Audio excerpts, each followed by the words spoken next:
Huwag ka may bastos. Hindi ako bastos. No one in government is above the law. We are a government of laws. I am protected under the so-called law. I have the constitutional right. May I manifest respectfully and humbly before this committee that all the statements, even after under oath, may be granted to be stricken off the record because I believe my constitutional rights were violated.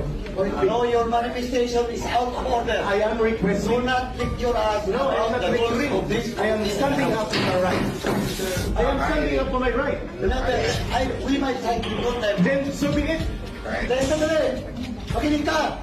My out of order is all about your manifestation. Papagsalitain niyo po ako. Patapusin mo ako. Yes, sir. Huwag ka may bastos. Hindi ako bastos. Patapusin mo ako.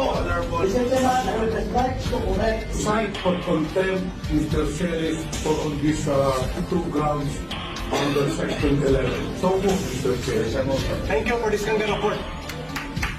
Thank you for this Kanga report.